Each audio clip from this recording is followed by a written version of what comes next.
سورہ آل عمران کی آیت نمبر 173 حسبناللہ و نعم الوکیل، اس جملے کے کیا فضائل ہیں؟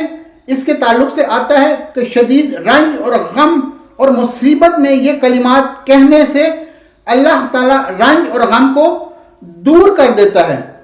بخاری کی روایت ہے، عبداللہ ابن عباس رضی اللہ تعالیٰ عنہما اس کے راوی ہیں اور فرماتے ہیں، کہتے ہیں کہ ابراہیم علیہ السلام کو جب آگ میں ڈالا گیا تو اس وقت انہوں نے کہا حسبنا اللہ و نعم الوکیل، تو محمد صلی اللہ علیہ وسلم نے بھی اس وقت حسبنا اللہ و نعم الوکیل کہا۔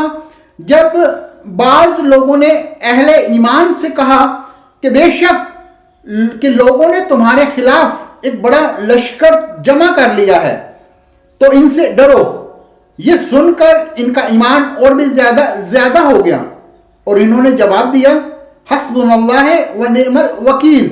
تو دوستو کہ اللہ ہمارے لیے کافی ہے اور وہ بہترین کارساز ہے، the best of disposer of affairs، جس کو وکیل بولتے ہیں۔ وکیل وہ ہوتا ہے جس کے حوالے آپ مسئلہ کر دیتے ہیں، اب تم نمٹ لو، یہ میرا مسئلہ ہے۔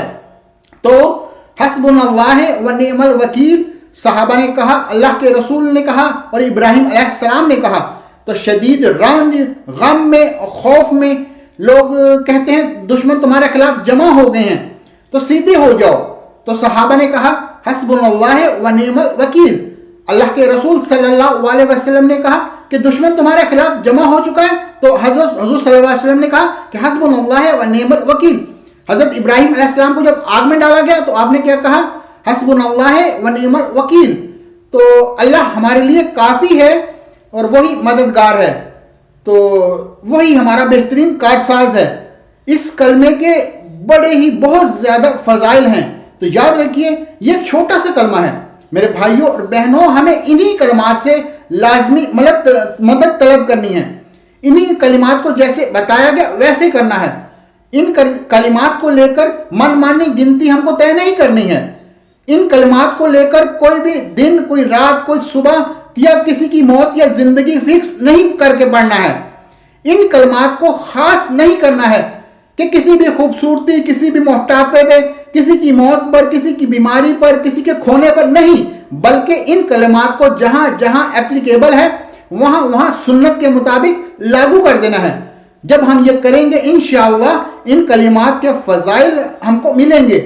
جب اس قرآن کے ان چھوٹے چھوٹے کلمات کے اتنے بڑے بڑے فضائل ہیں تو میں دعوت دوں گا کیوں نہ ہم قرآن کو پورا پڑھیں، جس کے پتہ نہیں بے انتہا، بے شمار، لا تعداد، ان گنت فضائل ہیں، بہترین ہیں۔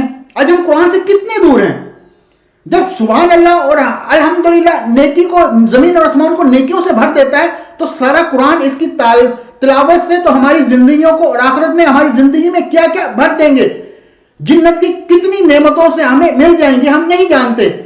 قرآن سے لو لگائیے اور اس کو ویسے ہی سمجھیے جیسا کہ سمجھایا گیا ہے، گھبرانا نہیں۔ تو ان آیتوں کو جیسے بتایا گیا ہے فکس مت کیجئے گا، تو دن رات کا ٹائم مت طے کیجئے گا کہ ہر وقت لا الہ الا اللہ، جب موقع ملا حسبنا اللہ و نعم الوکیل۔ یہ ضروری نہیں کہ 70 ہزار کا ایک پیکٹ بنا کے اس سارے سوال کے لیے ایک سیٹ دوسرا سیٹ، جب کوئی مر گیا تو پھر میرے وہ 70,000 کا ایک سیٹ وہ تم کو اس سال پارسل، یاری کیسا پارسل ہوتا ہے؟ یہ نہیں ہوتا، یہ ثابت نہیں ہے۔ اگر ہوتا تو صحابہ جمع کر کے رکھتے، تابعین جمع کر کے رکھتے اور ایصال کرتے جاتے اور بتاتے کہ دیکھو امتیوں ایسے ایصال ہوتے ہیں، ایسے سیٹس بنا کے رکھ لو، 70,000 کا 1 لاکھ کے تو چھوٹے چھوٹے سیٹ بنا لو، تو 1.25 لاکھ بار یہ لا الہ الا اللہ پڑھنے سے۔ تو دوستو اس طرح کی جو یہ چھوٹے چھوٹے باتیں ہیں پڑھیے، خوب پڑھیے، جب موقع ملے پڑھے، دعا سے پہلے، دعا کے بعد، دعا میں تعداد اور وقت طے مت کیجیے۔ جہاں فکس ہے وہاں پھر اللہ 100 مرتبہ، پھر 100 مرتبہ ہی پڑھو، وہ ایک الگ بات ہے۔ جہاں فکس نہیں ہے اس کو فکس مت کیجیے۔ تو بڑے فضائل ہیں، قرآن سے حاصل کریں گے۔ جب یہ چند کلمات سے اتنے فضائل ہیں تو پورا قرآن ہمیں کیا کچھ نہیں دے سکتا۔ ہمیں چاہیے کہ قرآن سے ہم اپنا مضبوط تعلق جوڑیں اور اس کی تفسیر کو ہم سمجھیں کہ وہ ہم سے کیا چاہتا ہے۔ جو صحابہ نے ہمیں بتایا ہے، تفصیل بھی اپنی من مانی بحث نہ کریں، بلکہ جو بتایا گیا ویسا ہی کریں. انشاءاللہ دنیا بھی بہترین گزرے گی اور آخرت بھی انشاءاللہ کامیاب ہوگی. تو میں اسی پہ اپنی بات ختم کرتا ہوں. اللہ رب العزت سے دعا ہے کہ اللہ سے مانگتا ہوں جو کچھ سنا اور ہماری خطائیں معاف فرمائے، اور ہم تمام کو قرآن کی حقیقت کے مطابق فضائل پر عمل کرنے والے بن.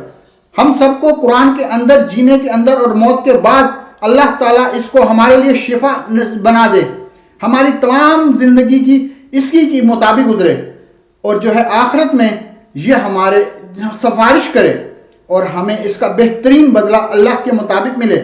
جب تک ہمیں زندہ رکھے، اسلام پر زندہ رکھے، خاتمہ ایمان پر ہو. وآخر دعوانا ان الحمدللہ رب العالمین.